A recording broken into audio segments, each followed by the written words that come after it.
Fight Up TV, thanking you all tuning in for our live broadcast of the undercard fights of the Dewayne Beamon versus Angel Ramos pay-per-view that's happening later tonight at 9 p.m. Pacific time and bestinboxing.com. Like I mentioned, we are streaming the live undercard, 6 fights in total, with the main event showing and highlighting Simon Torres going up against Giovanni Ponce, and 5 other fights that we'll be showing here live from Tijuana, Baja California, Mexico. Like I mentioned, I am Marcos Villegas, your host for the evening and also founder of Fight Up TV. You guys are familiar with me. You've seen me on this channel before, and I just want to thank you guys all for tuning in and supporting the channel for the 8.5 long years we've been in business. Now, like I mentioned, this is a partnership with the Best in Boxing. We are highlighting the undercard portion of this pay-per-view telecast that's happening later on tonight. And with that being said, let's go ahead and get the show started. You guys tuned in for fights, and we're going to give you fights. Let's go ahead and take it up to Pablo Flores and get the show started. Damas y caballeros, esta es la tercera llamada. ¡Comenzamos! Y a nombre de Boristeca Boxing Promotions, en asociación con BIB, the best in boxing streaming around the world on Facebook in Fight Hub. Les damos la más cordial bienvenida desde una tradición más en el Salón Mezzanine desde la frontera más visitada del mundo, Tijuana, Baja California, México. Este evento es sancionado por la Honorable Comisión de Box, Lucha Libre y Artes Marciales Mixtas de esta ciudad de Tijuana. El presidente Alberto Martínez, comisionado de boxeo Juan Manuel Cardona, jefe de servicios médicos el doctor Ernesto Franco, médico auxiliar doctor Benjamín Sandoval, al frente del tiempo César Fernández, sus 3 jueces Sergio Lechuga, Carlos Flores y Antonio Villegas. Y el tercero en superficie para medir las acciones, el experimentado Alberto Ramos. Ahora bien, 4 rounds de combate en la división de peso super gallo. Ladies and gentlemen, let's get ready for 4 rounds of boxing in the super bantamweight division. Introducing to you first the fighter standing in the blue corner, wearing silver trunks with black trim. His official weight 122 pounds. Presentando ustedes en la esquina azul, vistiendo pantaloncillo en color gris con negro, con un peso de 122 libras. Representando Tijuana, Baja California, Carlos Escobedo.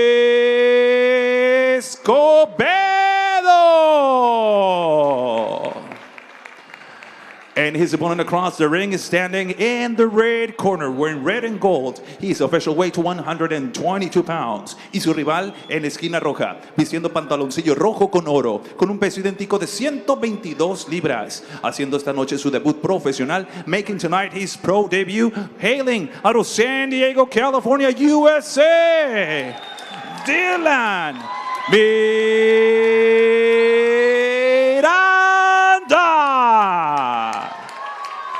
And here is with the final instructions, con las indicaciones finales, Alberto Ramos.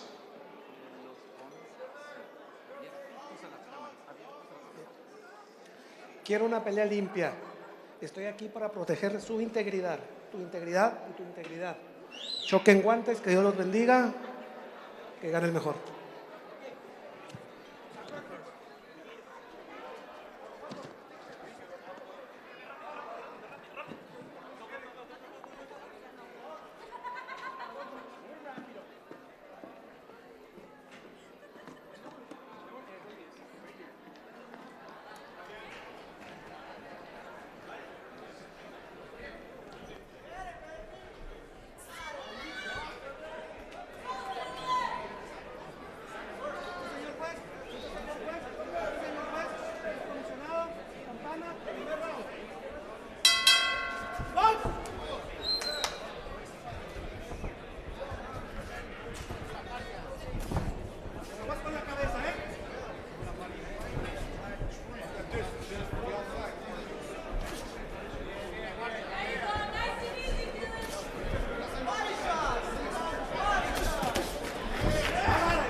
shot real well, may have shaken him a bit. He lunges over with the big hook, misses, but lands with the jab. Right away, Marcos, I noticed a size disparity between Miranda and Escobedo. Definitely Miranda is a bigger guy today. Big punches being landed now by Miranda. And landing the bigger shots, like you mentioned. This is his pro debut, but Kevin, he doesn't look like he has any pro debut butterflies in there. No. It looks like he has a big crowd out here. It looks like he definitely wants to win. He's laser focused right now. I think he would like to want the knockout if possible. Good jab there landed by Miranda. Though this is his pro debut, Miranda actually has a full-time job. Works at Amex Tank International, works in the office doing logistics. So, Chris, you know a little bit about balancing being a pro fighter and having a full-time job. Absolutely, Marcos. 9.5 years correction officer, almost 12 years as a professional boxer. We make it work. Miranda making Escobedo work right now. Absolutely. This whole fight so far. So we come now into the last minute of the very first round in the pro career of DILAN Miranda. See, has controlled the tempo of this first round, landed a 1-2 combination there. Looks like Escobedo is just a little like shaking right now. Looks like he doesn't really know what to do or how to get around Miranda's jab. And like Chris mentioned, the size difference between the two fighters very apparent. And as the fight continues, well, like you mentioned, Chris, but if the fight continues on to the 4 rounds, you better bet that the size difference is going to play a huge factor. Yes, it will, Marcos, but you say Miranda came out composed, but to me, that's a little bit of a nervous energy when you come out throwing a zillion punches in the first round and not necessarily trying to feel out your opponent. There's some kind of butterflies in what just occurred right now in that first round for Miranda. Well, that first round is in the books.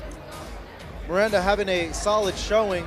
Kevin, did you like what you saw from Miranda? I like what I saw from him. It definitely was a feeling out round, I feel, for both guys, but Miranda definitely had the upper hand in that round. I want to see him close the show, quite honestly. I think that if he puts a little bit more pressure on him and land a bit more power shots, then I think he get this guy out of here either this round or the 3rd round.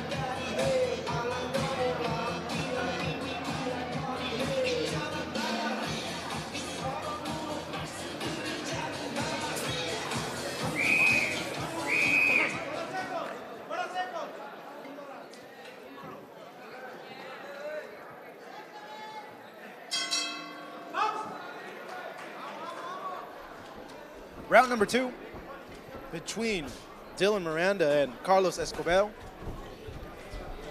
We welcome you over to Fight Up TV. Thank you guys so much for watching as we are showing the live undercards of the Dewayne Beamon versus Angel Ramos pay-per-view happening later tonight on bestinboxing.com as Miranda coming forward with the barrage of punches clinched there by his opponent Escobedo. Eats a jab. Miranda fighting out of Bound Boxing in Chula Vista, California. And Chris, you're familiar with the San Diego scene. Comes from a good gym. Yes, absolutely. Bound Boxing, Juan Medina, the main trainer at Bound Boxing. That's why you see Miranda has good fundamentals, good footwork, pops a good jab. You know, those early round jitters, it's going to get anybody. But right now he seems to be handling it well, picking his shots. And he's a big super bantamweight, Marcos. Very big as he lands a good right hand there. Escobedo taking it well, taking it a lot better than the first round.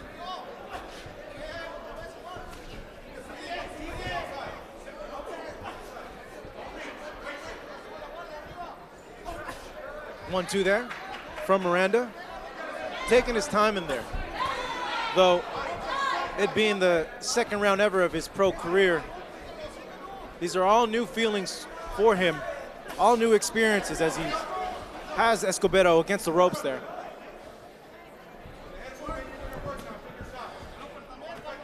And Escobedo, although he's 0-5, In an 0-5 record, what you do is you learn how to survive. And right now, he's shot surviving. there by Miranda. Huge shot. Yeah, I don't know how much more of those shots he could survive. That was a big punch that Miranda landed on him. It looks like his special punch is there, straight right hand right now. He's landing it flush. Escobedo trying to shell up a little bit, but he keeps getting cornered. And he eats another big right hand. He's landing it at will right now. He's looking for that one-punch knockout right now, Miranda is. Oh, man. Hey, you're absolutely right, Kevin, but what he needs to do is just simply put his shots together, and that big shot is going to land either the second, third, maybe even the fourth one. It's going to land. And you know something? Mexican fighters are notoriously known, actually, for being able to take headshots, so he might need to start targeting to the body right now as well. As we come to the last 20 seconds of round number 2, Dilan Miranda seemingly in control of this fight so far in his very first pro debut. Very much so. As round 2 now comes to a close. Very much so.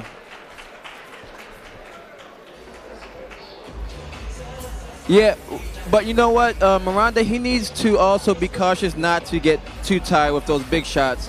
I mean, he's loading up, he's loading up, he's loading up. He's landed probably about 80% of them, but, you know, in this next round, as you go on, you got to be careful and, you know, just be cognizant of your stamina and everything like that as well. So. You remember the first, your first pro debut at this point, round number 2? What were you thinking? It ended in the middle of round number 2, so at this point, I was thinking about going home and eating a burger. So let's go ahead and take a replay now at the action in round number 2. See Miranda pawing with his jab, landing a 4-punch combination there. Absolutely. Pawn again. See, that's a good body Lands shot a good right body there. shot, yeah. Yeah, he needs to continue to do that this round for sure. Round number 3 here in Tijuana, Mexico. As we are watching Dilan Miranda with the red trunks and gold trim. Third round, his pro career as he lands a series of punches there. That was good, that was good, that was good. And like Miranda you said, making Kevin, his pro debut. Mexican fighters have a good beard, and he seemed to take that quite well. Oh, absolutely. He's like, bring it, man, bring it, man.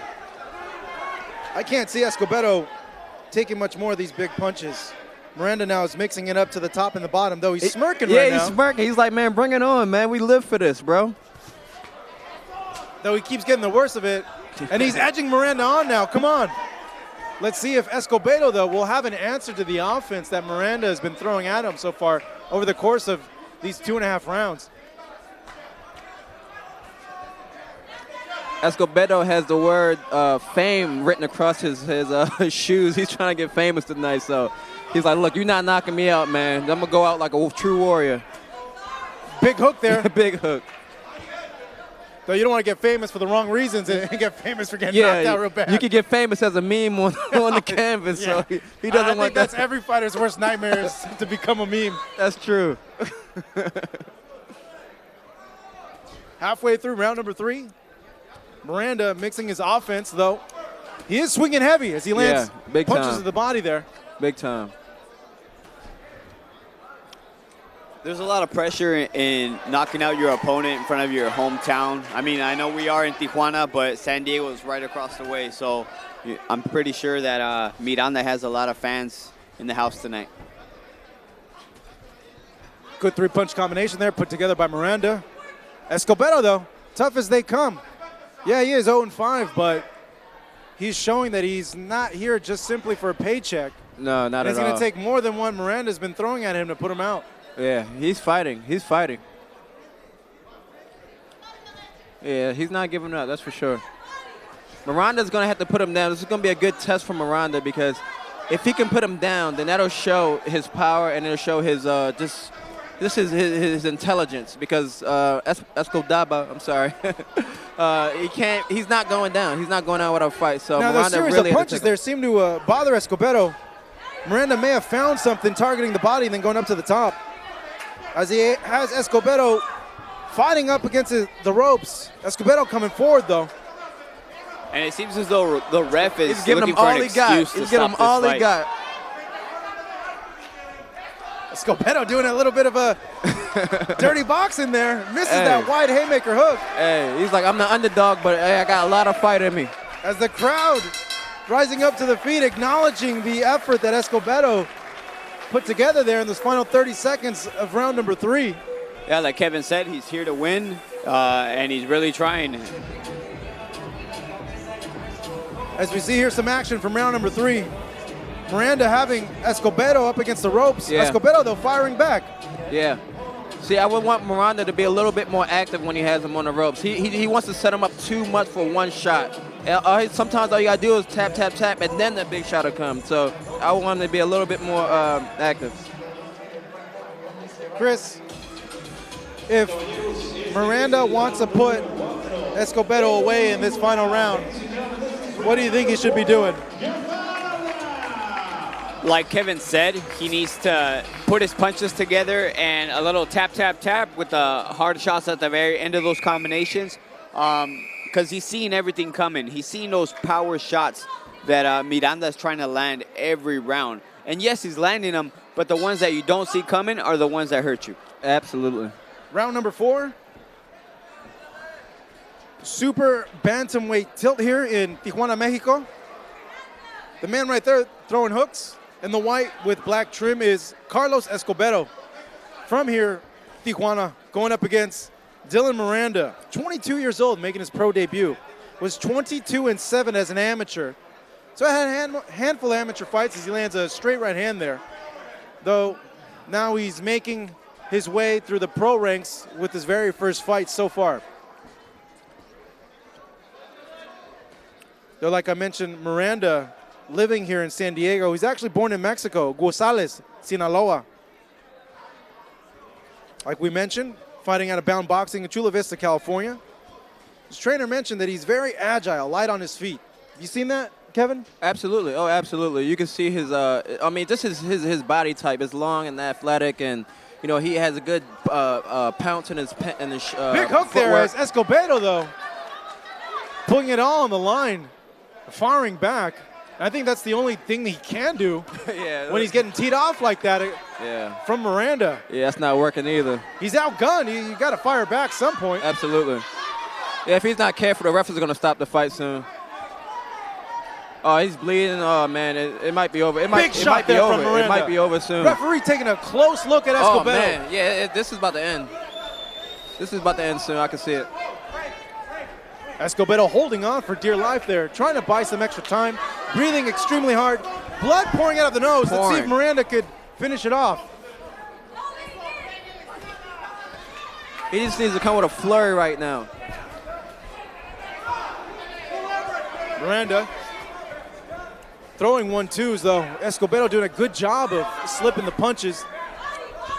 Yeah, Miranda simply needs to put his punches together and give the ref an excuse to go ahead and stop this fight. And Miranda can go ahead and start his career with 1-0 and 1 knockout. Oh, boy. At this point, it's like peppering your meat. He's getting it ready for the main course. No question. He's softening up Escobedo now. Yeah, it's just turning into a bloodbath right now. And Escobedo's taking the shots well. You know, he keeps coming back.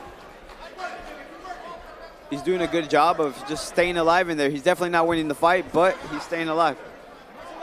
Man, props to Escobedo. This is a tough business. Escobedo certainly earning his money here tonight. Outgunned, outmatched by a bigger, stronger, more skilled Miranda. Though he's in there, he's surviving. About 20 seconds left now in this round number 4. Let's see if he's able to make it out of this round. I think after this fight, Miranda, he's going to have to learn how to close. You know, I think he's done everything right, you know, but this is the fight he should have closed, no question. And Escobedo, you got to give it to him as the two fighters embrace. Excellent. He showed a lot of heart. He did. He made it to all 4 rounds against a guy that clearly was more skilled than him, naturally had the advantages in size, reach, speed, agility. Tough night of work for Escobedo.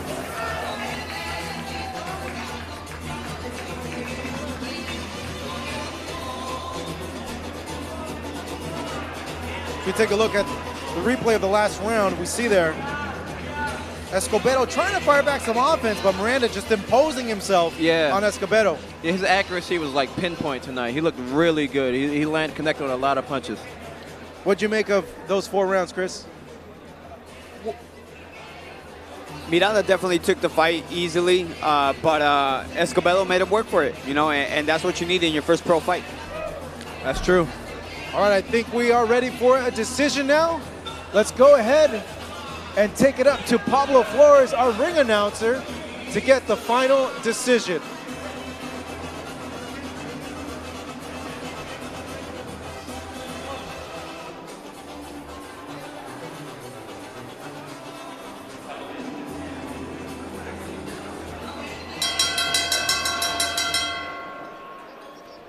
Damas y caballeros, después de 4 rounds de combate tenemos la decisión de los jueces. Ladies and gentlemen, after 4 rounds of boxing, we go to the judges' scorecards.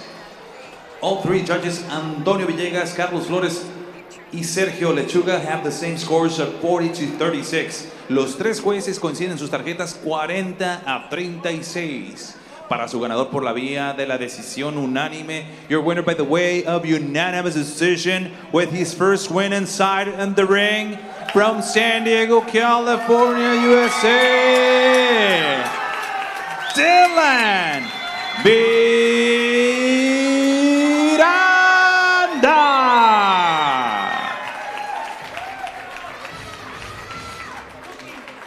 Y también un reconocimiento para su rival, para Carlos Escobedo.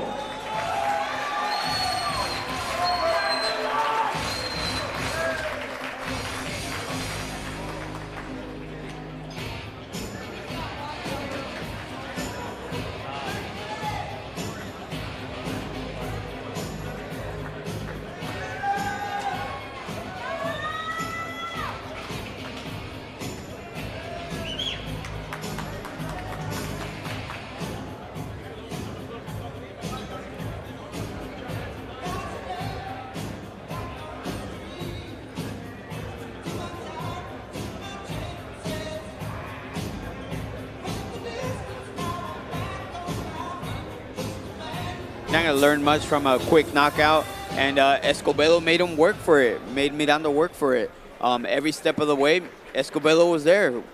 Even though he wasn't a hard puncher, he wasn't a counter puncher or a tremendous puncher at that, but you know, he made Miranda work, and that's what you need. True. So the first fight of the night completed as we come now to the second fight of this Best in Boxing prelim undercard of the pay-per-view that's happening tonight. Highlighting Dewayne Beamon going up against Angel Ramos. Only $2.99 in bestinboxing.com. Dewayne Beamon, a rising prospect in the super flyweight division. A lot of hype, a lot of excitement over him. He's 13-0, wants a fast track to a title shot. He fought here in Best in Boxing a few months ago. Got a second round knockout. Looked super impressive. So make sure and check that out as soon as the undercard matches are underway. As we now begin the second fight of the night, we see the man right here walking towards the ring. Gabriel Villar of Tijuana, Mexico.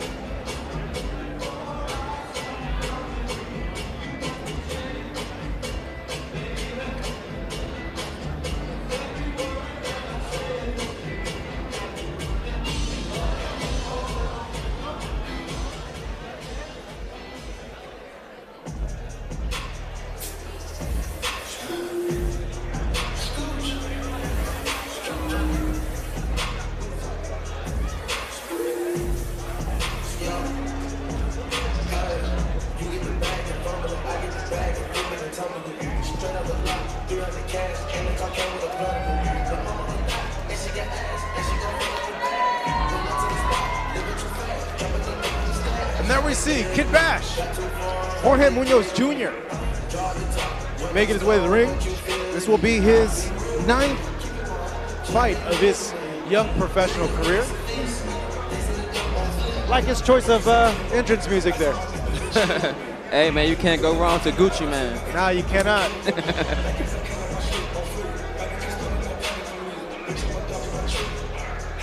interesting fact about George. He said he's been training since he was 6 years old. So I'm interested to see, whenever you got a guy like that, he's a prodigy, and like he should come out banging. He should come out knowing exactly what to do, and I'm just gonna be interested how this fight turns out. All right, both fighters are in the ring. Let's go ahead and take it up to Pablo Flores to start off this second fight of the night.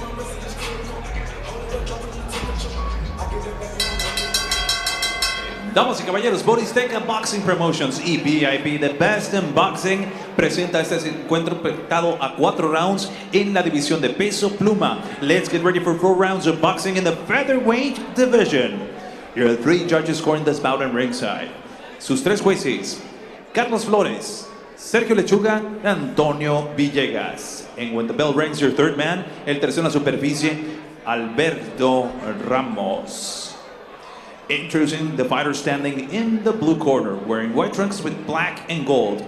His official weight 126 pounds. Presentando ustedes en la esquina azul, vistiendo pantaloncillo blanco con oro y negro, con un peso de 126 libras. Cuenta con 3 combates profesionales, 3 professional bouts, hailing out of Tijuana, Baja California. Gabriel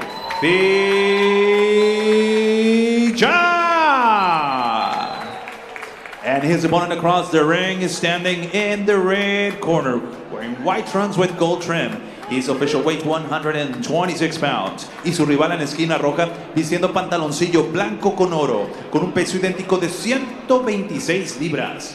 As a professional, he stands with a record of 7 wins, no losses, 1 draw, and 5 of those wins coming by the fast way of knockout. Presenta un récord de 7 victorias, 0 derrotas, 1 empate y 5 de esas victorias por la vía del knockout. Hailing out of El Centro, California, USA, Jorge "The Kid Bash" Munoz Jr.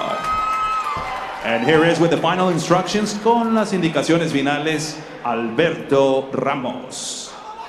Quiero una pelea limpia. I want a clean fight. Tu integridad es lo más importante. Tu integridad es lo importante para mí. ¿Ok? Choquen guantes, que Dios los bendiga y que ganen mejor.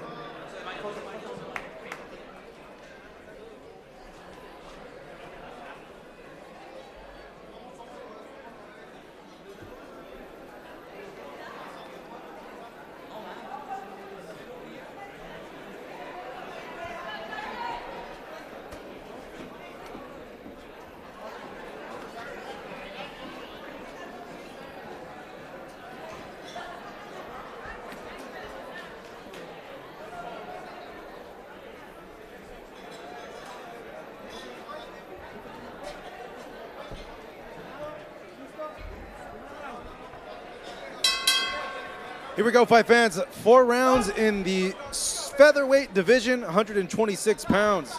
As we see the 2 fighters here in the middle of the ring. Jorge Munoz Jr. in the white trunks with gold trim. Coincidentally, fighting Gabriel Villar, who is in the white shorts with gold stripes on the side, but white trim. El Zurdo, with an 0-3 record from Tijuana, California, Baja California. Jorge Munoz sporting a record of 7-0-1. The 21-year-old, very young fighter though. He's been fighting for a good amount of time, fighting out of the Jab Boxing Club in East Lake, Chula Vista, California.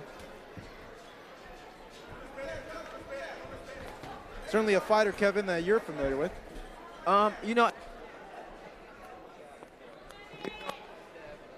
Jim, I know Simon Torres, who also has a fight tonight, but this kid, I'm interested to see what he brings to the table. First thing that comes to mind, though, is how tall Jorge is. Absolutely. Compared to the southpaw, Gabriel Villar. Yeah, he's a big featherweight for sure. Yeah, I don't think I've ever seen a featherweight that big, to be honest. Celestino Caballero? Yeah, maybe. That's a long time. It's been a while. It's been a while. That's tremendous size for a featherweight. Good amount of reach. Popping that jab, trying to land it straight to the body, is Munoz Jr. And right away, Marcos, as a professional boxer myself and Kevin, when I see somebody wear winning gloves in a professional prize fight, outside of Japan. I kind of question, like, did they hurt their hands in training? Because the winning is known for their padding, their cushion. You know, not necessarily a puncher's glove, say like Reyes or Everlast MX. So, see how this develops for Jorge Munoz Jr. Or maybe he just knows Kazamichi. He's homies with him. There you go. And he gave him the gloves. There you go. There's been some fighters over the course of fights in the past that have worn winnings. Eric Morales wore winnings for a while. Carlos Bardera is a pro. Wears winning as well. Canelo in his fight with Golovkin wore winnings as well. That's one that I was going to touch on, that, you know, maybe there was a hand injury prior to the fight, because he always uses the Everlast MX, the ones that he knocked out Amir Khan with. He knocked out James Kirkland with. So coming into the Golovkin fight, that was my only concern before the bell rang. The fact that he was wearing those winning gloves, and those punches that he landed maybe would have hurt more with the puncher's glove. Well, Kid Bash here, trying his best to bash the head of his opponent, Gabriel Villar. Having a good first round, seemingly in control. He switched at one point, though, Kevin. What'd you make of that when he switched the stances, Kid Bash? I think he's trying to use everything that he has, essentially. You know what I mean? He doesn't want to get too caught into just one style with this fighter, because this other guy's all over the place.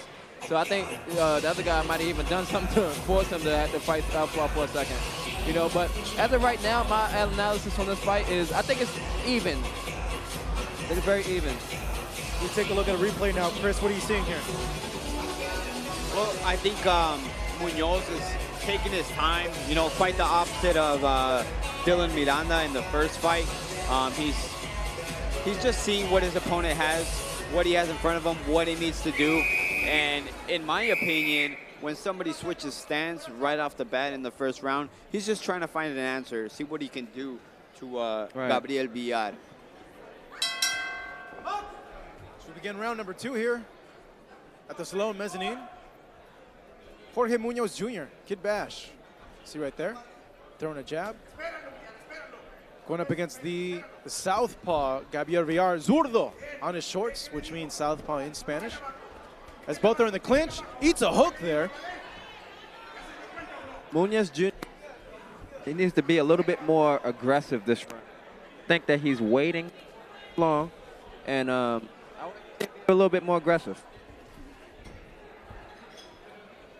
Yeah, definitely, Kevin, that would be what you should do against somebody who's not necessarily trying to fight. He's not coming forward. He's simply backing up the whole time. So go ahead and be a little bit more aggressive and push the fight, push the action. Yeah, right. It's anybody's fight right now. I think it's up for grabs. So, you know, Munoz Jr., he needs to be careful because he can lose a fight. You know what I mean? It's not impossible to lose. So, he needs to be a little careful right now. Munoz being a bit methodical in there. Slow tempo so far, not throwing a lot of punches. He's being economical with the shots. Yeah, and Gabriel Villar is not the most fundamental. Every time he throws, it comes from his hip. He kind of loops the shots a little much. So maybe Jorge Munoz can just kind of find... He hits a big shot right there. That's a big right hand. Has him a bit hurt. Oh, yeah, he got... As Munoz Jr. now pressing forward, lands a series of punches there, has Villar in the corner. Villar just eating punches. Hooks. Oh, man. And being fighting back very wildly. Munoz waking up the crowd. Yeah, that was the most action of this fight so far. Though he laid his foot off the gas pedal, though, he throws a 3-punch combination there. Villar still in it.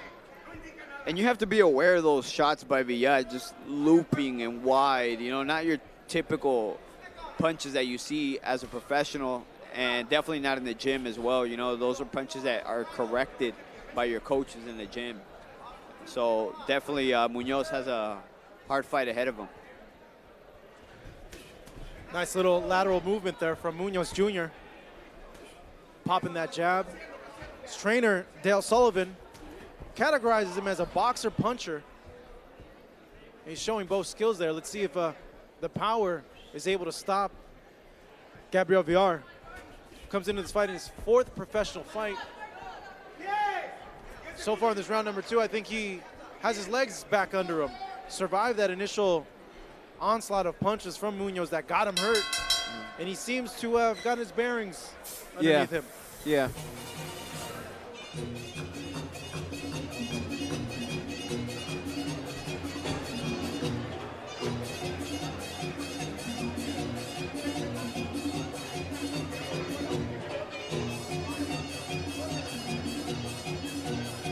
Take a look at a replay here. See that straight hook, straight series of punches there with Villar against the ropes. Villar throwing wildly there, misses, gets put off balance, but he's also eating punches there. Yeah. It's not a good idea to fight against the ropes against a guy who's taller and has a longer reach than you. At second look at that replay, I'm thinking that Jorge Munoz, I think he's a little he might be a little tense under these lights a little bit. I'm looking at his back shoulders, and they're a little tighter than they should be right now. He should be a lot more relaxed than that.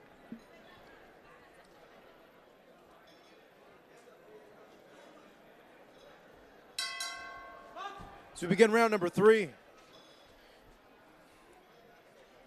Munoz Jr., 2 rounds up. You assume that at this point it's do or die for Gabriel Villar as a series of good punches being landed there. Both fighters exchanging. Munoz Jr. is teeing off, and that will be a knockdown. Absolutely, yeah. Or no. Gloves touch the floor, but the ref rules that a slip. Yeah, that was a knockdown technically. Villar. High guard now, wanting to protect themselves from the punches of Munoz. Munoz just waiting for his opportunity to land that one punch. Hey, but you know what? Villar keeps. Oh, big hook there by Munoz Jr. Has Villar hurt? And that's why he's in trouble. He's he hurt. throws those wild. He's hurt. He's punches. protecting that jaw now, that left jaw. That right Villar, jaw, let's see if he can survive this. Munoz Jr. bringing on the pain. Yeah, he needs to bring it. He needs to bring it. Villar with his eyes wide open. Needs to be careful here not to get caught with the big punch. Munoz letting his foot off the gas pedal, though, once again. I think it has to do a lot to do with the awkwardness of Villar. He just throws those crazy punches, and there you go. Look, throws himself out of the ring. Villar. Munoz digging to the body there. Follows it up with 3 punches there. You know, Villar, his issue when he gets along the ropes is he just tries to automatically fight back right there. Sometimes it's not the wisest thing to fight back on the ropes. You're right, Munoz Kevin. Jr. But I think that's just the style of Villar. You know, he's more of a brawler than a pure boxer. So These are some hellacious hooks to the body that Munoz Jr. is throwing to Villar. And you could see Villar wince in pain every time Munoz Jr. lands to the body.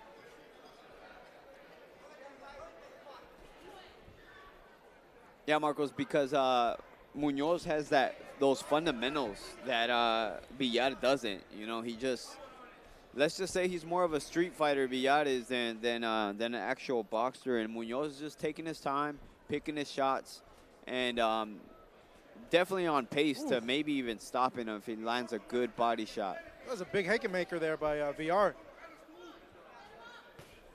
Munoz is continuing to do work. Moving forward with that jab. And having to break down Villar. Comfortable as well. Yeah, he looks like he's finally got into his rhythm. Yeah, for sure. Big shot there by Munoz. As we come to the end of round number 3, Munoz in control. That was a 3 much better rounds round up. for Munoz. Much better round. Mentioned Chris, he seems to have his rhythm now. Yeah, what I'm thinking is probably the same thing that happened to me early on in my career. I'm not a 4-round fighter. I'm not a 6-round fighter.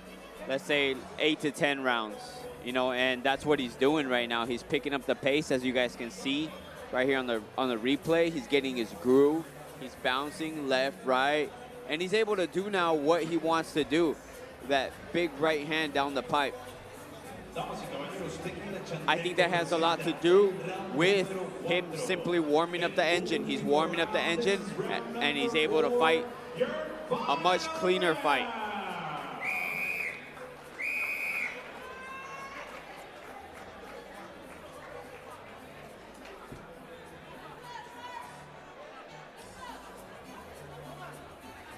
All right, I wonder what this round is going to bring. Yeah, the final round now commencing. Jorge Munoz Jr. having his way, and at certain points in the last 3 rounds, just teeing off on Gabriel Villar. And let's see if Villar can mount any sort of thing that will gain the respect of Munoz Jr. and have him think twice about the shots that he throws.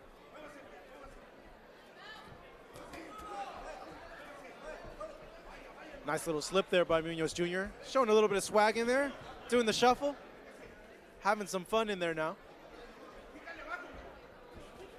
1-2, follows it up with the hook. Combinations now, and Villar is just looking for that Hail Mary punch. Yeah.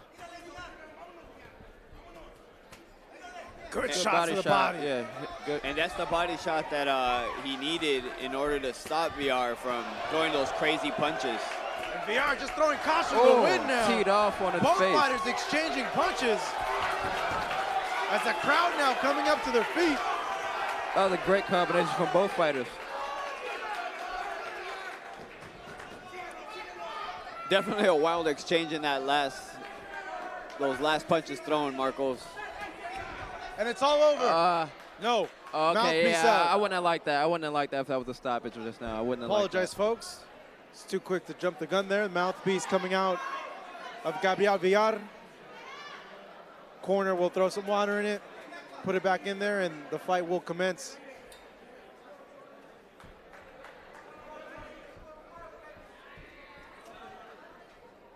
Munoz looks like a welterweight, man. I'm telling you.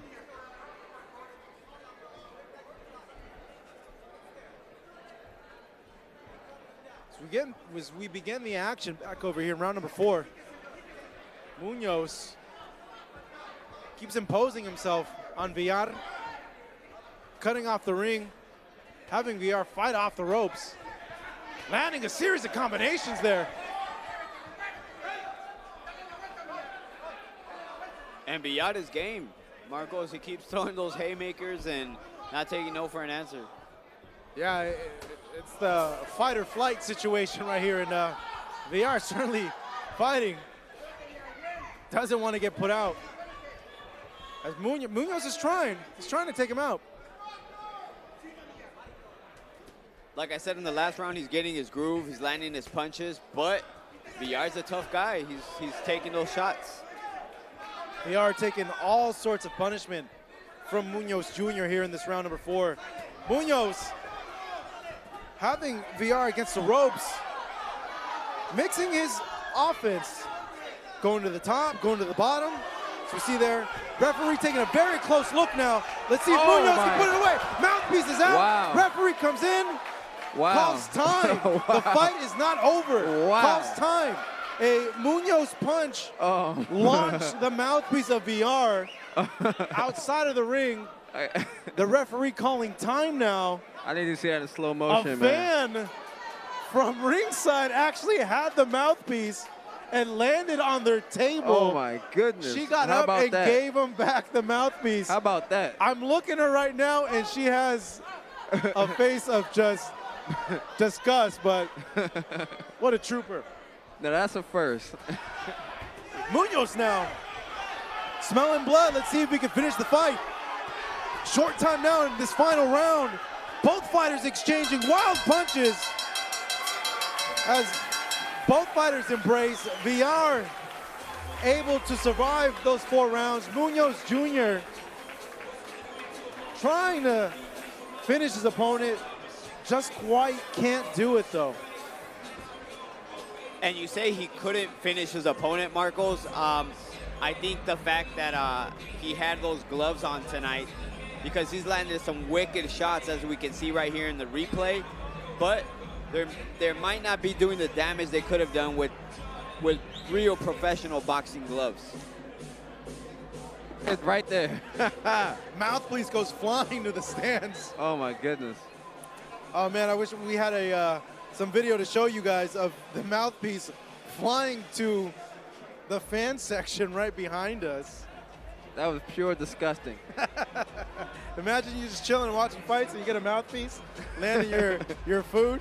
Hey, at least they got what You they have to paid pay for. extra for that, Marco. Yeah, I extra. know, right? But you know what? To touch back on the fight, I don't think the ref should have stepped in at that point. Yes, the fighter does need his mouthpiece, safety first, but in most of the fights that I've seen, in all fights, excuse me, that I've seen, where a mouthpiece flies, the ref waits for a pause in the action. There wasn't a pause in the action. If anything, Munoz was en route for a stoppage over Villar. I'm not saying the ref took it from him, but it was a big possibility that the fight would have been stopped with a couple more punches from Munoz. As we await now the judge's decision, let's go ahead and take it up to our ring announcer, Pablo Flores, to read the cards. Damas y caballeros, este combate se ha ido a la distancia de 4 rounds, por lo tanto tenemos la decisión de los jueces. After 4 rounds of boxing, we now go to the judges' scorecards. All 3 judges, los 3 jueces, Antonio Villegas, Carlos Flores y Sergio Lechuga, coinciden sus tarjetas 40-36. They have the same scores of 40-36. For your winner by the way of unanimous decision, su ganador por la vía de la decisión unánime, el Centro California USA, Jorge Ketbash Munoz Jr. Y también fuerte reconocimiento para su rival, para Gabriel Villar.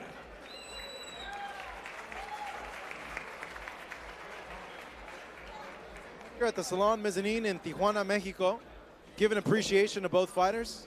We see Munoz's team there, acknowledging the effort being put forward from Gabriel Villar. Bright future ahead for Jorge Munoz Jr., who is just 21 years young, and now moving on to bigger and better fights in his young pro career.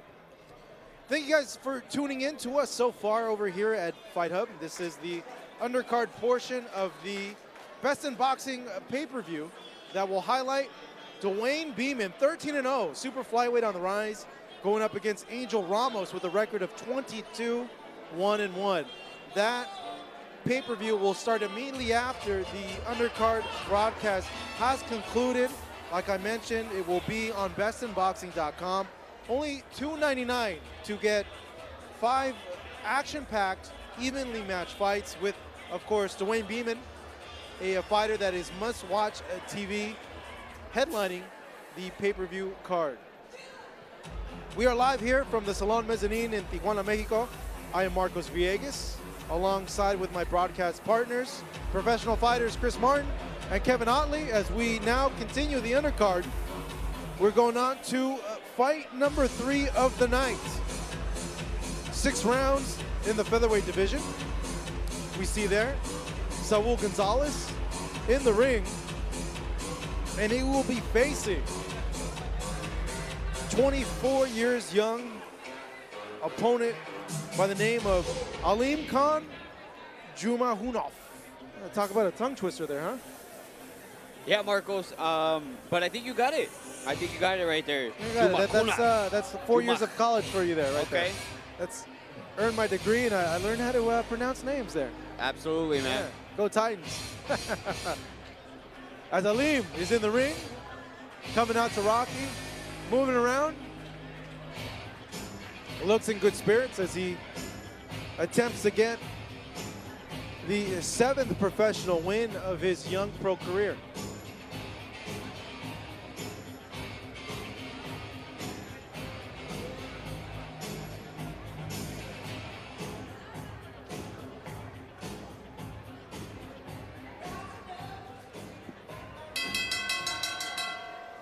Damas y caballeros, Pro Boristeca Boxing Promotions y BIB, The Best in Boxing, presenta este encuentro pactado a 6 rounds en la división de peso pluma. Let's get ready for 6 rounds of boxing in the featherweight division.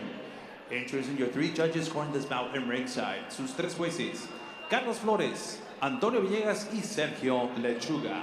And your 3rd man inside the ring, el tercero en la superficie, Alberto Ramos. Introducing the fighter standing in the blue corner, wearing gold and blue. He's official weight 126 pounds. Presentando ustedes en la esquina azul, vistiendo pantaloncillo color oro con azul, con un peso de 126 libras. He stands with a professional record of 1 win against 2 losses. Presenta un récord de 1 victoria por 2 derrotas. De La Paz, Baja California Sur, Saúl, el Peque Gonzalez.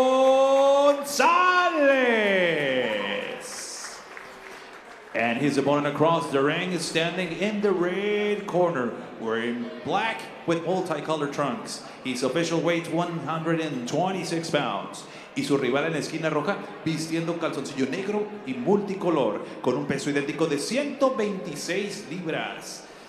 He stands with a professional record of 6 wins against 1 loss, 1 draw, and 3 of his wins coming by the fast way of knockout. Presenta un récord de 6 victorias, 1 derrota, 1 empate y 3 de esas victorias por la vía del knockout. Representing Black House Boxing, de Jorog, Tajikistan, Dami i Gaspada, Pajalosta, Davro Pajalovit, ALIM Khan, Jumakhunoff.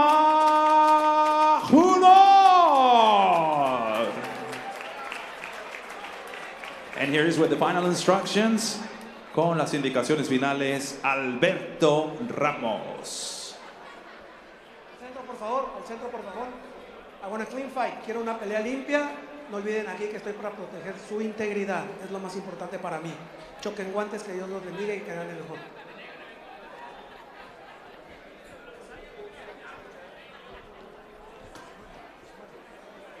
All right, folks. Well, the featherweight fight, 6 rounds between ALIM Khan, Jumakhunoff, like we mentioned, from Hora, Tajikistan. Excuse me, Tajikistan.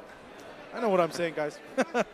Though he lives in lives in Reseda, California, as we see there, going up against Saul Gonzalez of La Paz, Baja California Sur. The one thing that became apparent to me right off the bat is the death stare that Saul gave ALIM Khan in that final face-off there. Yeah, he came out here looking like he means business, and we'll see if he comes through. Saul Gonzalez in the blue trunks with gold trim, going up against ALIM Khan, Jumakhunoff, with the black shorts with silver trim. Landed a series of big punches there. Oh, he's throwing bombs right now. Yeah, he is. No filling out process here for Saul Gonzalez. He means business. And you know what, Marcos? He threw those very fundamentally sound. Those hooks are hard. He was well balanced. You know, and Jumakhanov took him well. Continues to load up on his punches. Saul Gonzalez wanting to get the respect of ALIM Khan.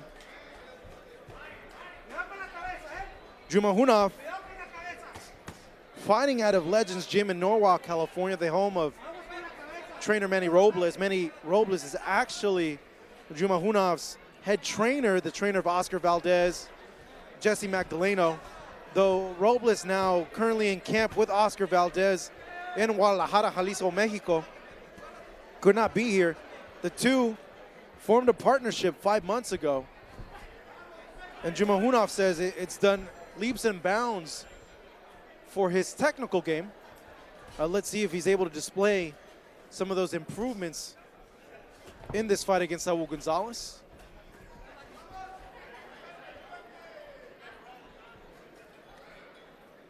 And Marcos, I think Saul Gonzalez deserves some credit here because he definitely looks like a polished fighter. Does not look like he represents that record of 1-2, and No. Jumakhanov might have bit off a little bit more than he could chew today, expecting a real 1-2 opponent. But like I said, Gonzalez doesn't look like it. There's Jumakhunoff. Not much mustard on his punches at this point. He's being very patient there, though he did land a series of punches just a little bit ago as he throws a double jab with the straight. Gonzalez sporting the colors of Pumas, no? Maybe he's a Pumas fan. I believe so.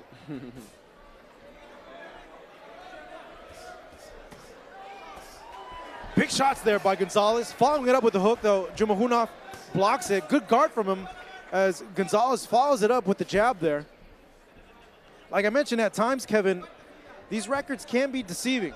Oh, 1-2, but he's not fighting like a guy who's 1-2. He's fighting like he's a guy there wanting to prove something. Yeah, absolutely. You know, just in his demeanor, you know, like you said, coming out, you know, that death stare, and his punches are powerful. You can just hear it all the way from over here. But you know, it's early, and I see a lot of good things from Jumakhunoff, and you know, his composure is really good, I think, compared to what Gonzalez is throwing at him. So I'm interested. You know, I got to see what happens after this round. Being very patient in there is Jumakhunoff. Yeah, he's just walking forward, touching them here and there. You know, like Kevin said, they're not big punches, but enough mosquito bites will leave you a giant welt, Marco. So, I mean, I think that's the plan here, is to just keep touching them. So we take a look now at the replay of action that happened in round number 1 as we see Jumakhunoff missing with a punch, following it up with a series of punches and lands and an overhand there. Got to get Working little uppercut in there as compact well. punches. Not much power as the way we're seeing Saul Gonzalez throw the punches, but they're very tight and sharp, compact punches that he is throwing. Yeah, like I said, just keep touching him. Eventually, he's gonna crack him, you know. But not if one of those big punches by Saul Gonzalez lands, because he's throwing with everything he has. And it's only a 4-round fight, but let's see if he's able to keep it up in this round, in the 3rd round, and even the 4th round. They're actually scheduled for 6 rounds. That's all good. My apologies. Chris has had a long night so far, long day. It's going to be even harder then for him to keep it up. Yeah, exactly. That's exactly what I was thinking, too. I was like, you know, 1st round coming like that in a 6-round fight, you better have a lot in the tank. So we begin round number 2 here. The Salon Mezzanine in Tijuana, Mexico. Thank you guys for joining us over here at Fight Hub TV. The undercard portion of the Dewayne Beamon versus Angel Ramos pay-per-view fight coming up on bestinboxing.com. Though we are watching the undercard stream as we see ALIM Jumakhunoff and Saul Gonzalez going toe-to-toe here. Good body punch there by yeah, he's talking in that body now. I like it. I like it. The steel is gas. Steel is gas. Jumakhunoff.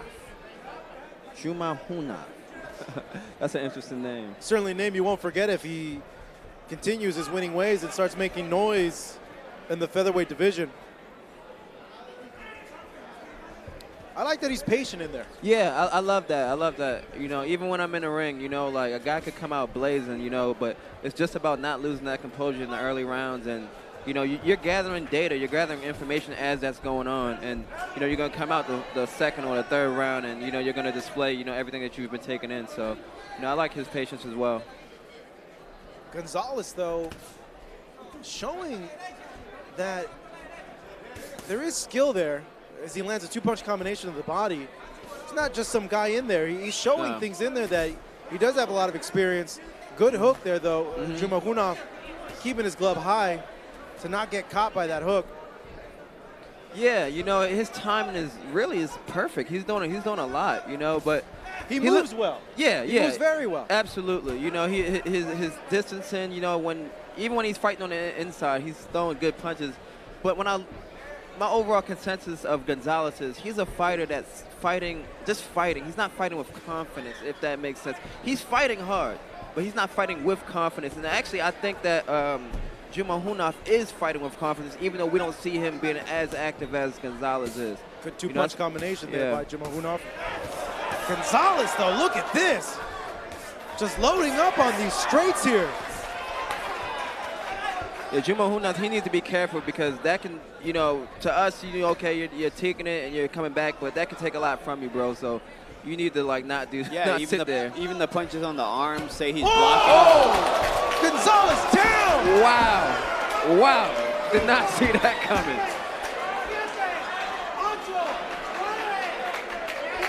Yeah, it's over. It's all wow. over. Wow. ALIM Jumakhunoff. There we go. With a huge KO win in round number 2. Just a punch that came out of nowhere and lights out. Puts out Saul Gonzalez. Right when Gonzalez was starting to pick up wind, Slow and steady just does it. puts him away. Excellent. Excellent fight.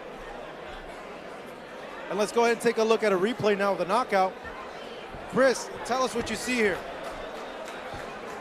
Well, just the composure of Jumakhunoff, just being able to just take those shots and right over the top, the perfect overhand right on the chin of Gonzalez. Couldn't ask for a better punch than him. Yeah, that was perfect. That was a great overhand, right? He timed it perfectly, and it came from being patient, as we were saying all along. You know, he just, you know, downloading his data, his body movement as you will, you know, so that was a great punch by Jumakhunoff. Jumakhunoff. An impressive knockout here tonight. Certainly that knockout is going to go in the highlight reel. Oh, no question. Yeah. No question. People are going to start wanting to see him more if he keeps doing that to opponents.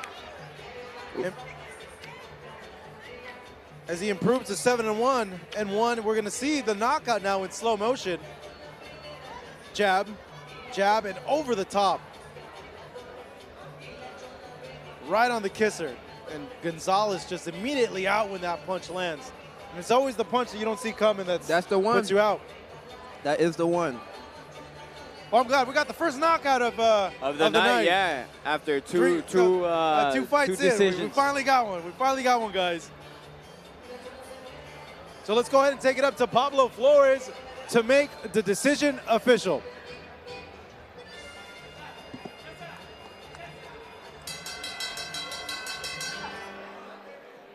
Damas y caballeros, tenemos el tiempo oficial de 2 minutos 43 segundos en el round número 2. We have the official time of 2 minutes 43 seconds in round number 2. Declaring your winner by the way of knockout. Su ganador por la vía del knockout de Jorog, Tajikistán. Amir Khan Jumakhunoff.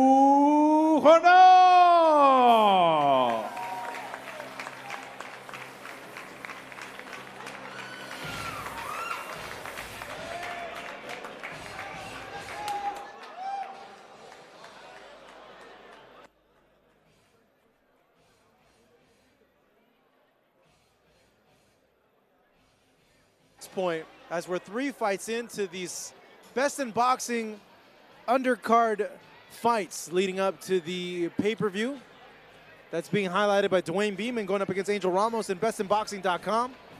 As we continue this night of action, 4th fight on deck now, and just man, what a That took me by surprise. Crazy knockout. Just came out of nowhere, right? It did. I wanted to see more from that fight, to be honest, but hey, a knockout is better than 6 rounds of fighting.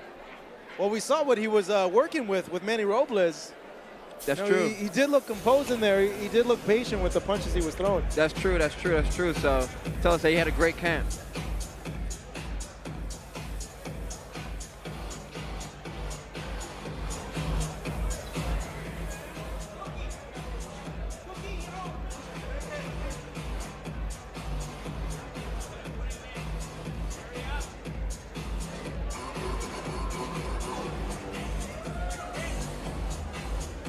As we continue on to the 4th fight of the night, we're set for some featherweight action, 4 rounds. As we see in the ring, Mario Diaz, hometown kid of Tijuana, Mexico, in there. Acknowledging the camera, saying hi to everybody watching us over here on Fight Up TV. As we now await the ring walk of Brandon Cruz.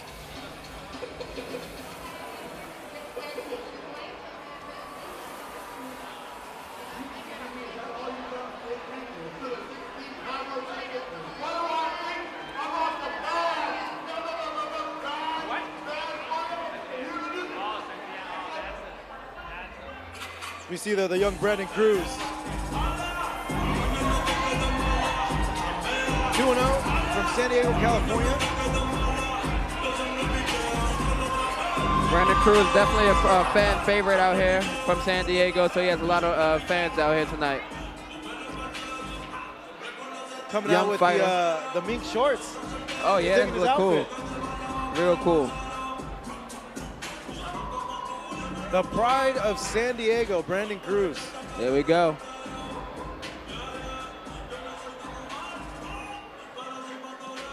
Let's see if they can live up to what the fight prior, the knockout that we got from ALIM Jumakhunoff. Let's have our fingers crossed. Maybe we're in for a treat here with another big knockout win. That's Let's go ahead and definitely take going it to to be hard to Pablo top, Flores Marcos. to get this fight started.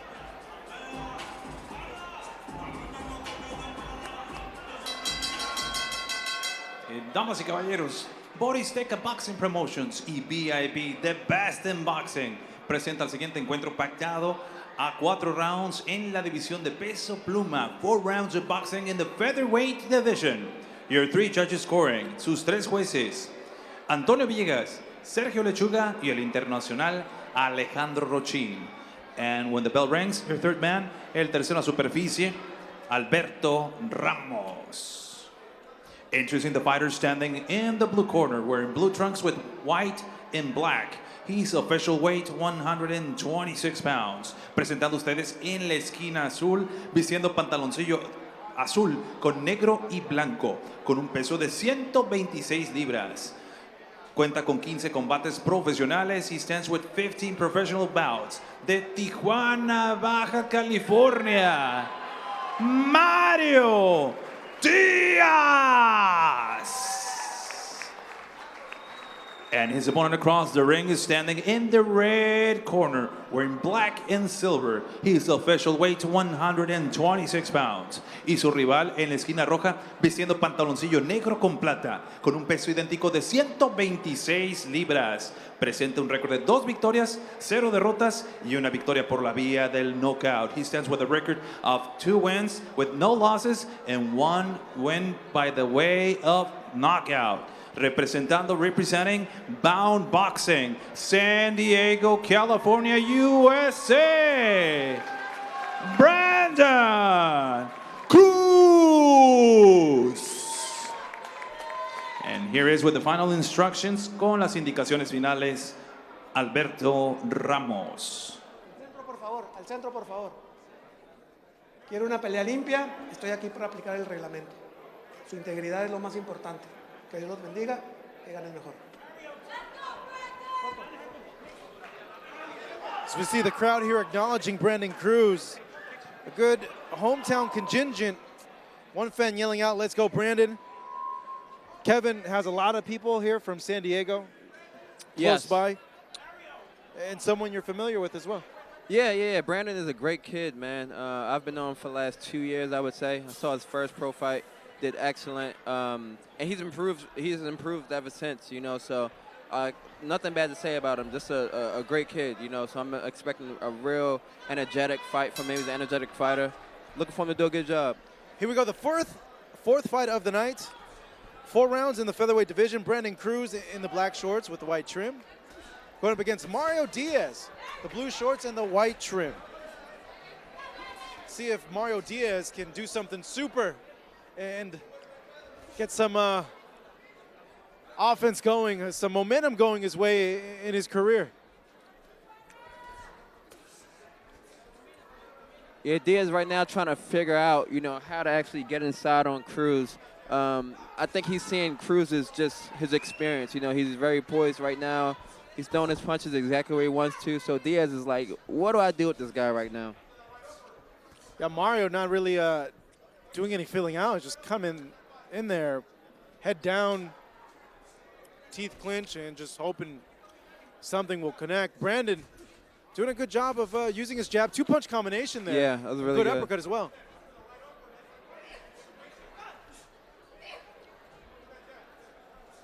The corner employing Brandon Cruz too. Work that jab, work that jab.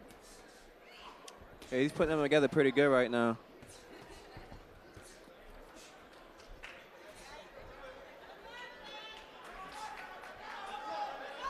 Only the third fight in Brandon Cruz's pro career. Coming forward. He's long and lean for 126 pounds. Trying to work those uppercuts.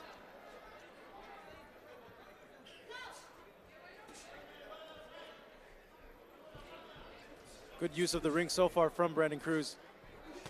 Absolutely. Big overhand there. Wakes up Mario Diaz. Diaz needs to be careful with those punches. Got to keep those hands up or he might end up like Saul Gonzalez from the last fight. Oh, yeah. Good body work there by Brandon Cruz. That's what he needs to do. He just needs to go to the body, break this guy down little by little. Seems as though Mario Diaz is more interested in a wrestling match than a boxing match, as his first initial thing to do in this fight was to run and hug him. Probably felt that power really early on from Brandon Cruz. When you look at him, just the physique's completely different. Yeah, that might have been it, Marcos. Right, every time he hit him, especially that overhand right, or was it a left hook on the top of the dome of Diaz, you heard it throughout the arena here. So Yeah. they're thudding shots. And I thought just happened there, but between both fighters' heads, referee giving both fighters a warning there. Hook lands, though, for Mario Diaz. Cruz, though, takes it. Didn't affect him. Acknowledges Diaz. So we come to the end of round number 1.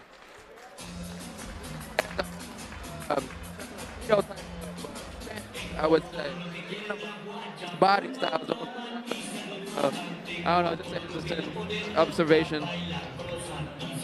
Yeah, certainly he's not the most chiseled of fighters. Yeah. Kind of sporting that the body type that is in fashion right now, dad bod. Yeah. As we take a look at some action from the first round. See Brandon Cruz here with the jab, trying to land that uppercut, and that's where he eats the hook. He shoots the uppercut, has his right hand down, and he eats the hook. He needs to be careful with that. Yeah. You know, one thing I'm saying about Brandon, though, he sometimes doesn't turn his punches all the way over. I would like to see that a little bit more. Sometimes he slaps a little bit, so. So we begin round number 2 here at the Salon Mezzanine in Tijuana, Mexico. Brandon Cruz, you see there in the black. 2-punch combination being thrown from him. Going up against Mario Diaz. Clinches. Good uppercut there by Brandon Cruz. Follows it up. Excellent. Misses that body punch. Yeah, Brandon is taking his time. He's very methodical, picking his shots.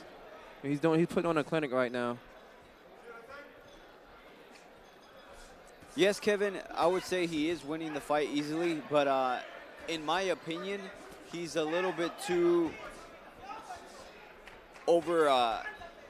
overzealous here.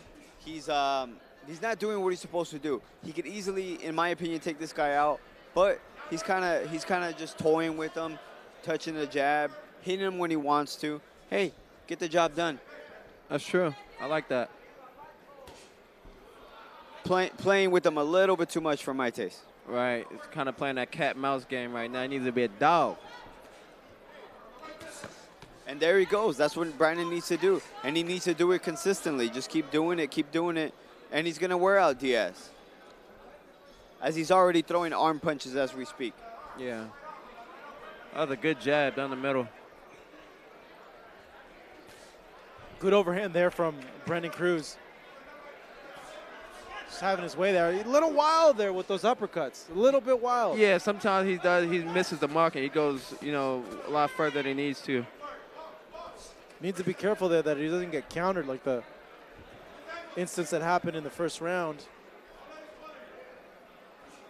Though you mentioned that you feel, Chris, that he shouldn't be too overzealous. Though he is 2-0, third fight of his professional career. Just wanting to get, a little bit of experience in as well. That too, and you are in Wants to get some rounds in. You want to get some rounds in. You're in front of your hometown. Act a little cocky, put on a little show. Oh, down goes Diaz. A big hook puts him on his knee. was a perfect left hook to the body, Marcos. Okay, now Diaz's heart is going to be tested now. He just touched the canvas for one. No, it's all over. No. I don't know why the ref went ahead and waved like that. I'm not sure what that was about. It's Brandon Cruz now attempting to finish off Mario Diaz. Diaz fighting back, eats a big hook, zigs in the body though. Both fighters exchanging punches. We're coming out of the last 10 seconds of round number 2.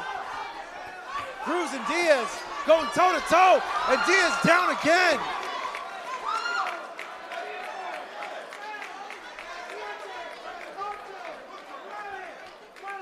And that's it. Game over. 10 count and he's out. Game Brandon over. Cruz getting the body shot knockout win here in the closing seconds of round number 2. Improving now to 3-0. What a body shot, guys. Yeah. I mean, it was bound to come. I mean,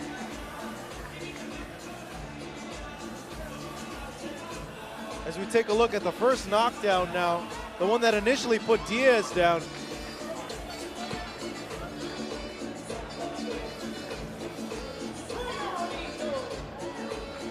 From what you saw there, Kevin, for the finishing knockdown, how impressed were you with the combination that was able to put Diaz down? I was really impressed. He slept it through. You know, he took advantage of Diaz's trying to return fire in that moment, and he just slipped a good body punch in. And that's the best time to take somebody's win from them. Yeah, he put his punches together and ended it with a solid left hook to the body.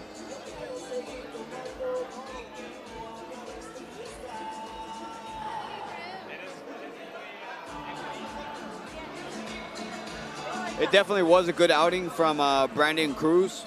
That would be my only criticism that I did in the middle, is that he was kind of playing with Mario Diaz a little bit too much, but he got the job done at the end of the night. I mean, 3rd round knockout. Can't ask for anything better.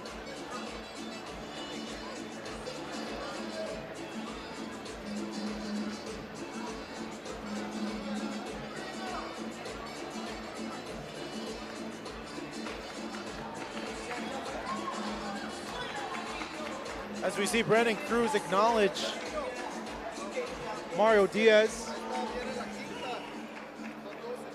Cruz happy with his performance. Had a good contingent of fans here at the Salon Mezzanine in Tijuana cheering him on. Certainly they are happy with the manner that he dispatched Mario Diaz. Yeah, absolutely. As we It's now almost wait like to make the decision official, let's go ahead and take it up to our ring announcer, Pablo Flores. Damas y caballeros, el tercero en la superficie da el conteo de 10 con un tiempo de 2 minutos 58 segundos en el round número 2. The referee counts to 10, officially at 2 minutes 58 seconds of round number 2. Declaring a winner by the way of knockout. Su ganador por la vía del knockout from Bound Boxing, Brandon Cruz.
Five fights, all evenly matched against the opponents, Dewayne Beamon being our main event attraction, 13-0, taking on Angel Ramos, who's 22-1. As we see now, Jonathan Perez inside the ring. He will be taking on Brandon Valdez. Perez from nearby here in La Paz, Baja California Sur. Nickname is El Diablito, the Little Devil. Let's see if he can cause some ruckus inside the ring here tonight. And this man right here with a smile on his face, little skip in his step, is Brandon Valdez, 8-0 from Barranquilla, Colombia. Though acknowledging the Mexicans here in attendance, wearing a Mexico hat. Doing a little shimmy there, showing his footwork off, having a good time in the ring.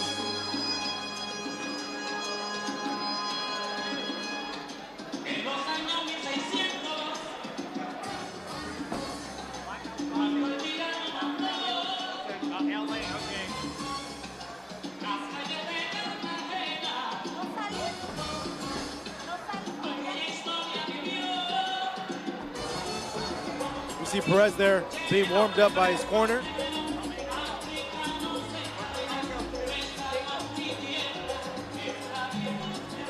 Some tape being put on now on the gloves of Brandon Valdez.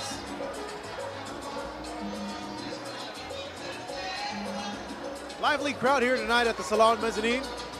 Let's go ahead and take it to Pablo Flores. Damas y caballeros, Boristeca Boxing Promotions y BIB, The Best in Boxing, presenta este encuentro pactado a 6 rounds en la división de peso Super Gallo. Let's get ready for 6 rounds of boxing in the Super Bantamweight division. Your 3 judges scoring this bout in ringside. Sus 3 jueces, Antonio Villegas, Carlos Flores y el internacional Alejandro Rochín. And when the bell rings, your 3rd man, el tercero superficie, el profesor Fernando Rentería. Entries into your first fighter, standing in the blue corner, wearing blue trunks with white and red.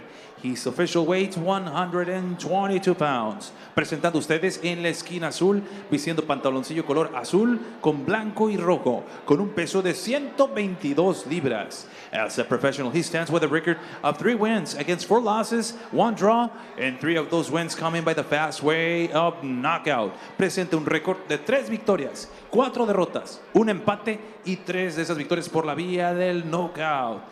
De La Paz, Baja California Sur, Jonathan El Diablito Perez.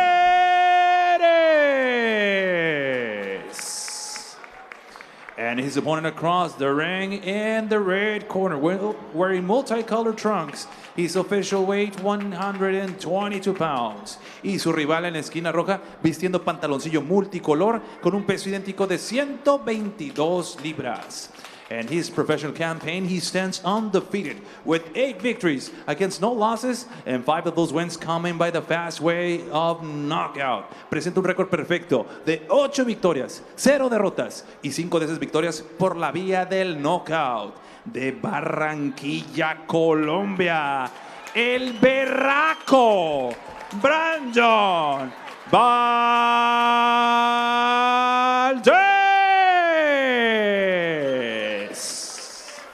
And here is with the final instructions, con las indicaciones finales, el profesor Fernando Rentería. Primero la prensa, nos abrimos poquito. Okay. ¿Listos? Últimas indicaciones. Peleadores, cuidado con los cabezazos, no golpes en la nuca, no golpes en la espalda ni debajo del cinturón. Vamos a chocar los guantes y hacer una bonita pelea. Suerte, gane el mejor.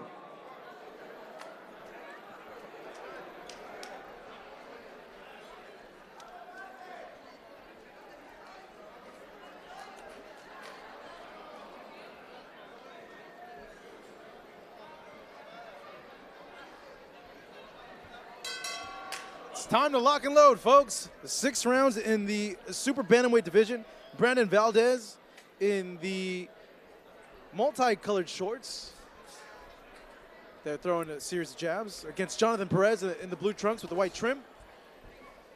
Valdez representing Mexico, the United States, and his native Colombia on his trunks. All 3 nations being represented there. 8-0 as a pro. And right away, Marcos, you notice the composure. You know, he seems like a very schooled boxer. And those strong left hooks already early in the first round. It's a big dude for the weight. That as well. Gabrito? 122 pounds. Looks easily 136, 138. He doesn't look like a super bantam. No way. Looks a little bit like Yuriorkis Gamboa as well. Yeah, absolutely. Same thing I thought. Doesn't have the same style, but definitely looks like him. Crisp jabs there from Valdez. Follows it up. Good right hand. Body shots from Perez. Valdez just looks at him and smiles. It's like thinking in his head, is that all you got, kid?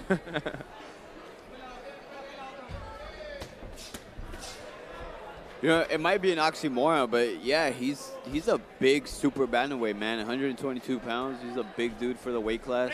Yeah, he looks like he's a lightweight, 135.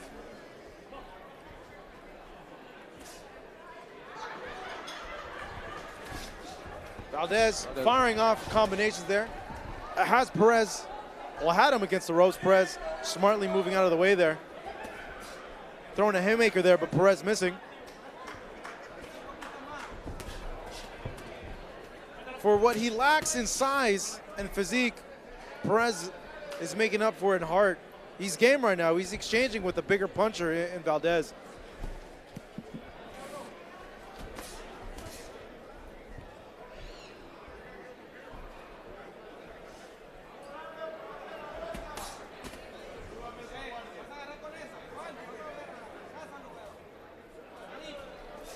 Valdez missing there with a counter shot.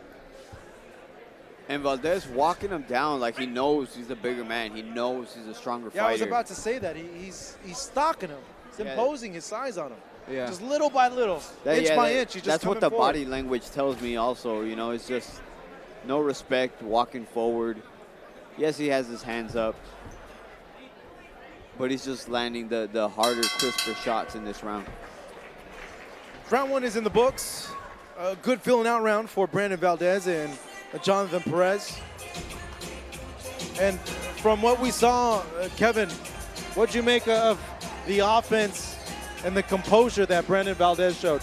Yeah, Brandon Valdez, I think that he looked good. I mean, he looked, like we said, very well composed. You know, I would like to see, you know, this next round that is, you know, just a little bit more in terms of just probably punch rate. You know, I'd like to see a little bit more punch. I think his punches were good in terms of accuracy, so I would like to just see a little bit more. But he definitely looks like the more experienced fighter in this fight. So I just want to see a little bit more.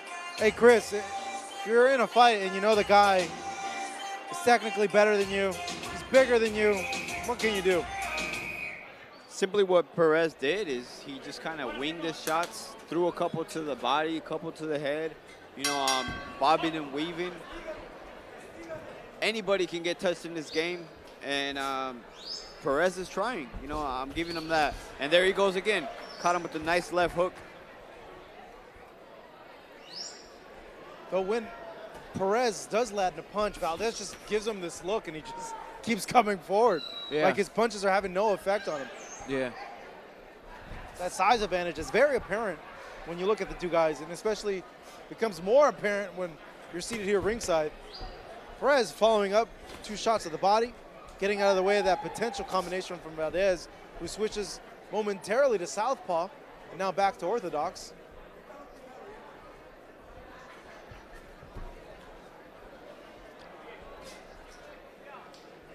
Man, in this situation, I think Perez just had to do a little bit more with keeping Valdez on the outside. Well, you know, for this particular fight, I think it would be better for him to do a bit of a peekaboo style, meaning that he needs to pop in, pop out. You know, just come in when he wants to fight and then get back out. Because the other way around, Valdez is just stalking him. He's staying, you know, he's keeping him, you know, right there. And really, Valdez, being a longer fighter, should want more range, but he's actually taking the inside away from him. So I think a peekaboo style would be better suited for Perez in this particular fight. But the one thing, though, too, that Perez needs to be careful of is the power of Valdez, and Yeah. even when you are in the peekaboo style, you still are taking damage. Yeah, that's true. I like Ooh. Perez's footwork actually more than Valdez's footwork at this moment. I think Valdez is a little more tighter. Perez is actually avoiding a lot of those punches because of his footwork, so that's a plus for him. So if he just uses a little bit more of that, maybe, this fight could turn around a little bit. But sitting on the ropes like that, taking, damage, that's not going to work. I'll agree with you, Kevin. He's doing the right thing as far as, in and out, and landing his shots. But Valdez is just a stronger guy, walking him down. And he doesn't need to do anything different because he's landing the hardest shots as we speak. And just walking him down. I think he needs to throw his jab a little bit more to stabilize Perez more. But he's doing the right fight right now. He's got the right game plan. And, just this alone, he would definitely win the fight. So, We'll see how much of a factor the size of Valdez will play. This is a 6-round fight. Perez, though, game. question. Perez not giving up whatsoever. Like that. So we come now to the end of round number 2. Valdez imposing his size on a game Perez. Moving, using his jab, changing his levels, angles. Good showing after 2 rounds for Valdez. We take a look at the action in round number 2. Valdez countering, but gets countered back by Perez. A 3-punch combination, though. The very end there gets caught with the overhand. You see, when Valdez was waiting, after he threw his punch, he covered up and he wanted Perez to come back and hit him. But he should have, after 1 or 2 shots, returned another shot. And that would have caught Perez totally off guard.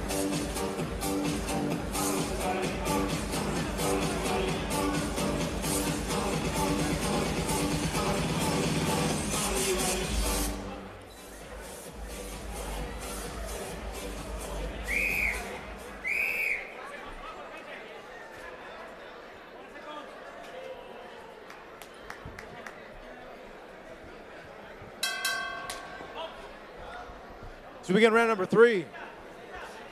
Brandon Valdez from Barranquilla, Colombia. You see there, throwing the jab in the straight. Going up against Jonathan Perez. Perez, the smaller man, though. You can't judge him from his size. His heart is as big as the stature of Valdez. Absolutely. He's game. He's exchanging in there with Valdez. Yeah, no question, man. This is, I mean, compared to all of these fights tonight, this fight is just on board with these fights. 2 guys that, one might slip there. Yeah, one might have a little bit more experience, but the other one is just, hey, man, you're not going to get me out as easy as you think. So I like it. If Valdez was thinking that he was in for an easy fight against Perez, who sports a record of 3-4-1, he was wrong. That 3-4-1 at this point is shown deceiving, as Perez is game. No question. And is doing a good job of getting away from the combinations of Valdez as well.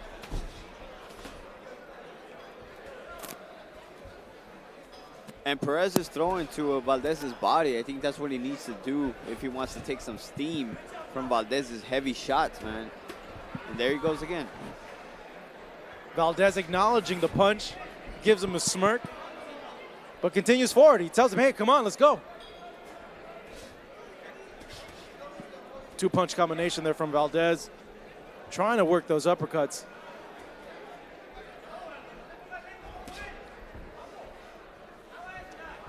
Valdez continuing with the jab, just working behind it.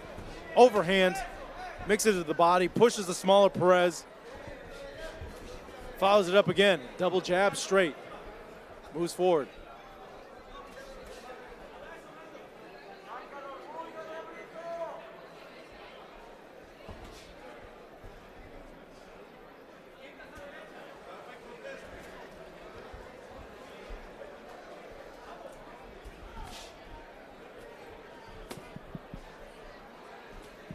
We come now to 2 minutes in round number 3. Just want to let you guys know that this will be the final fight here on Fight Hub. The Simon Torres versus Giovanni Ponce will be in streamed on bestinboxing.com on the pay-per-view portion of this Dewayne Beamon versus Angel Ramos card that's happening. Valdez continues to put work to the body here of Perez. Perez handling the shots well, able to take them at this point.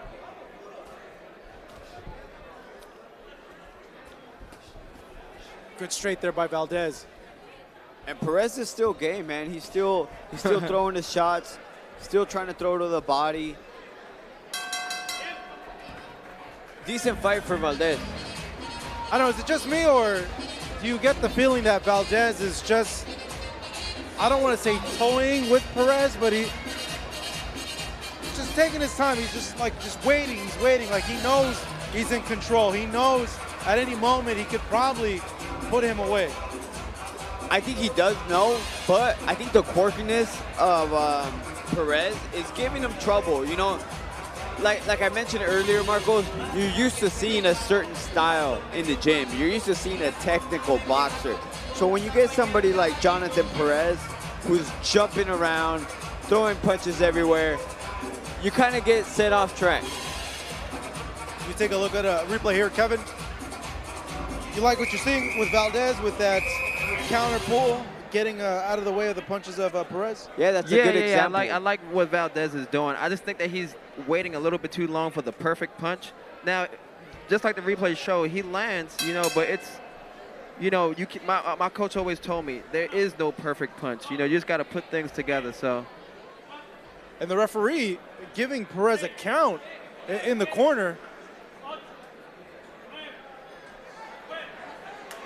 And it's all over. Oh, man, he just outworked him, simply and plain. Brandon Valdez getting the win here at the Salon Mezzanine in Tijuana, Baja California, Mexico. The referee giving Perez a count right at the beginning of the round. I've never seen that before, not like that. Yeah. He just might have just him. been customary, but I mean, he could have just waved it off. We all know what happened, and Perez quit on the stool. That count wasn't necessary. Well, it seemed he was still in the fight up until that point. Yeah, that was interesting. You know, I thought that, you know, he wanted to come out, you know, and you know, give it all he had, you know, but I guess he said no mas in the corner, so. Yeah, he did say no mas. Maybe the size of Valdez was just too much. He just didn't want to take that work anymore. Yeah, because he was getting hit little by little, more and more each round. Maybe, we don't know what Perez was dealing with in the corner. Hurt hand, hurt body, hurt ego. Many things that could have been in play here, but props to Valdez for taking care of this fight.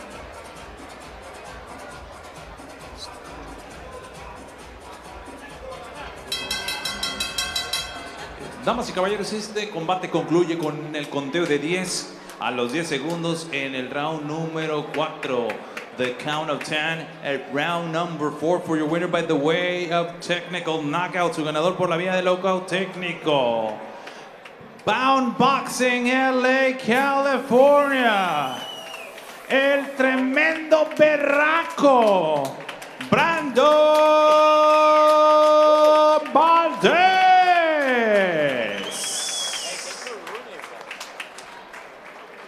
There we see a victorious Brandon Valdez, improving his record now to 9-0, getting the count and getting the result against a very game Jonathan Perez, but Perez just outgunned, outsized against a very superior Brandon Valdez from Barranquilla, Colombia.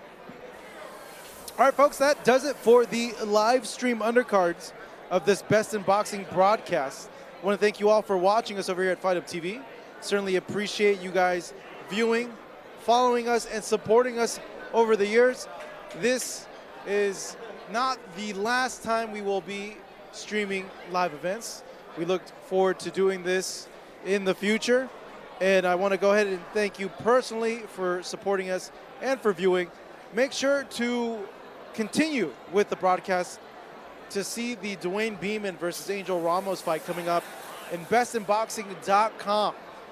That's right, bestinboxing.com. $2.99. You can see the rest of the main event pay-per-view card.